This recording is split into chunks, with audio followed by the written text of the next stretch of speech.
chess friends, and welcome to Jozarov's chess channel, and welcome to my best chess games of all time series. So in this series we follow the best of the best chess games that have been ever played in chess history, and today I wanted to show you a great game by David Paravyan against Saveliy Golubov. So this game I'm really looking forward to show you because it was really suggested by one of my subscribers. He wrote me in my last game.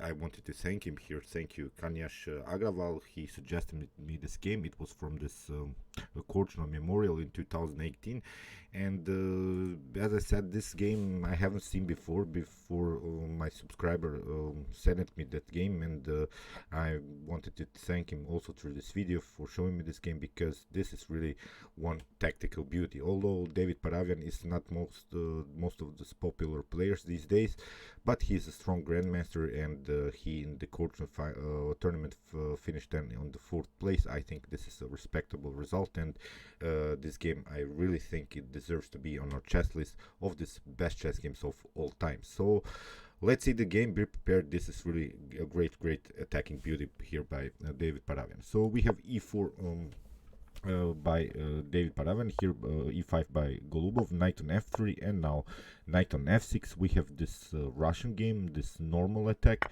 Knight takes on e5, we have d6, knight on f3, and now knight on e4. d4, this is the common theory of the Russian game. And now after d5, black's idea basically in this setup is to create this symmetrical pawn structure, to have a really equalized game in an early stage of the game. The Russian defense, I think, is a good opening, I think, for black. But there is this problem, because when you have this knight outpost on e4, white can always try here the move bishop on d3, attacking the knight, and you have already played twice with your knight, first knight on f6, then knight on e4, so you don't want to retreat with your knight.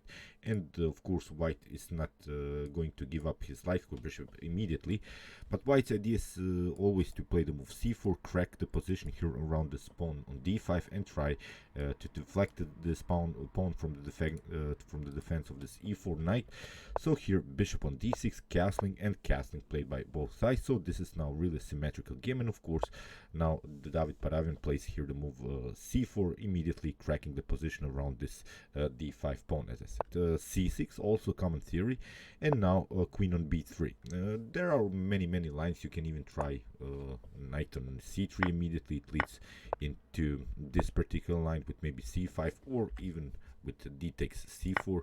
After bishop takes on c4, black can try something like bishop on g4, pinning this knight. White has this pawn central control. Here we have two pawns here on the c and d file, so white has this slightly advantage of this pawn central control, but black has also this very annoying pin. In the continuation, you can try something like h3, bishop on h5, and rook on b1 would be white's main idea, I think, in this particular line. After b5, maybe bishop on e2, or even bishop on d3. But in the game queen on b3,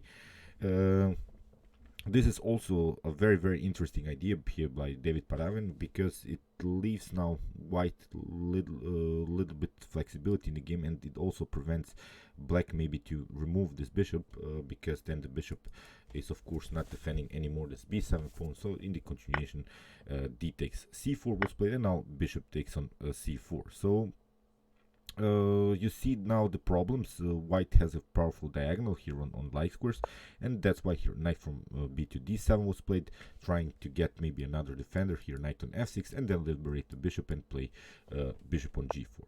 Rook on e1, attacking the knight, and now comes this idea, knight on f6, creating really this outpost knight, really supporting this very important space advantage that black has created on white side of the board.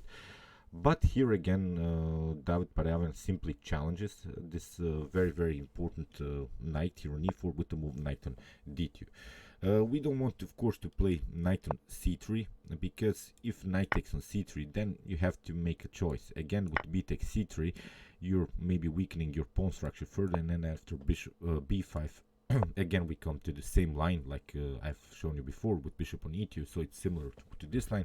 And if you take here with the queen, you see you have already played with your queen once, then again to take it with queen c3, it's not good. We can also try maybe something like a5, trying bishop on b4. So again, the queen has to move, and I think that's why here after knight on f6, this was really a better idea. Knight from b to d2, challenging the knight, and now after knight on d2, we have bishop takes on d2. And it seems now that this position is really nothing special. White has maybe the better piece activity. We have a perfect diagonal here. The bishop is aiming also very good. We have also the possibility to play a very nice outpost on e5, but from a pawn structure point of view, maybe white has a weakness, this isolated pawn on d4, but black of course has a much more firm pawn structure, and that's why here black searches here for the simplification with the move queen on b6. Of course, queen takes on b6, and after a takes b6, you see it, although we have double pawns, but the pawn structure is still firm, and you don't have any troubles. I think these pawns are restricting very good these 4 squares here on the queen side. And we have also the possibility to play something like b5, and then after that maybe even c5 and similar ideas. We have still a good diagonal for the bishop, so I don't think that black has troubles here, because you cannot also infiltrate here with your rook on the 7th rank, because the bishop is covering that e7 square very well. And there's also this problem on the a file here. The rook is of course a little bit stuck to the defense of this a2 pawn. So that's why here David Paravyan finds a very nice idea. He plays queen on b3, sacrificing simply the pawn on b2. It's really sort of a poison pawn situation now, and now we have to make a choice. Here Golubov played simply queen takes on b2, taking the pawn, but now after rook on b1 and queen on a3, we see that the queen doesn't have so many good squares anymore. The bishop is here covering this very important square on d6. The queen would love now to escape here on the square d6, and you see you cannot escape here on a4, a5, a6 even. So that's why here queen on c2, played by Paravyan, here simply cutting off also this possibility to escape with the queen here with the move queen on c4. We have a knight on d5, and now this is really the main mistake that Saveliy Golubov made here in the game. Knight on d5. Of course, it closes now this very important diagonal for the bishop, but the more important thing is that you have lost your defender of this h7 square. The knight is always a good defender around your king, so that's why knight on d5. You see, you don't have any minor piece here in front of black's king. So this moment, David Paravyan uses immediately and simply plays rook on b3 after queen on a4, simply takes out the knight on d5.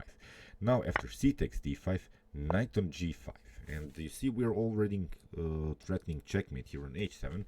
So what to do here? You have now several choices. If you try f5, we can take knight takes on h7. You cannot take here with the king on h7, because then you get rook on h3, the check, and also this discovered attack on the queen, and you lose the queen and of course the game. So that's why here g6 was played. But now David Paravyan plays the same idea, knight takes on h7 anyway, because it comes with the same tactical shot. After king takes on h7, for instance, again rook on h3. It is really sort of a Greek gift here that David Paravyan has played. You see now how the pawn structure has also changed. It's not a problem that we have lost here the b2 pawn, but the more important thing is that black has lost this h7 pawn, which was a very good defender in front of black's king. So now we have sort of a naked king here, and although we have still the bishop pair, but you see how it would be hard for black to consolidate here, to regroup his pieces, because this knight is very dangerous and you cannot take it. That's the most important thing. So here bishop on f5 was played. It seems like a natural move, but it's again an accuracy, but basically you don't have better moves, I think. Here David Paravyan finds a very nice idea. Knight on f6 first with the check, and now king on g7, and now bishop on h6, again with the same idea. If king takes on h6, then rook on h3, again this discovered attack, and again you lose the queen. So if you try here king on h8, then we can simply take again Bishop takes on f8. You cannot take the queen on c2 because then you get, pardon me, then you get rook on h3 here, a checkmate. You cannot escape on g7, h7, and also you cannot escape on g8. So tricky stuff here. Prepare to, if you try something like king on h6 that was played in the game, then here, pardon me, here after. You have to take here the knight on f6, and now David Paravyan plays a very interesting idea, g4. So let's see again the possible continuation. If you try to take the queen on c2, then you get rook on f3. The bishop is really cutting off very good this potential escape of this king on g7. You can try bishop on f4, it's not a problem. Here we can simply take, and after bishop on f5 we have a g5, and it will be a very cool checkmate here with the pawn and these two rooks aiming on the e and f file. So that's why after g4, bishop on f4 was played, trying to get rid of this very annoying bishop. This bishop is cutting off this files in diagonals very good.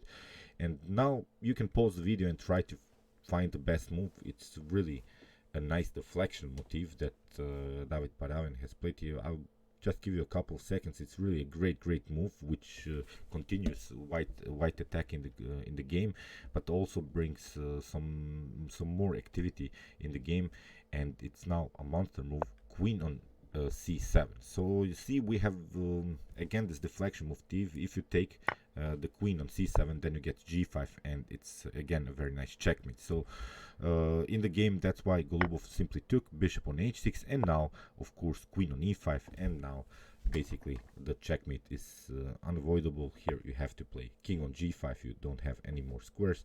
So here h4, there are now several choices. If you try king on g4, then you get rook on g3, again king on h5, but now queen on e2. You have to go here on h4, but now king on g2 with the preparation to play rook on h1, and it will be game over. If you try something like queen on d7, it's not a problem. Again rook on h1, and it would be again a forced checkmate here with the queen and the rook. So in this particular move, if you try something like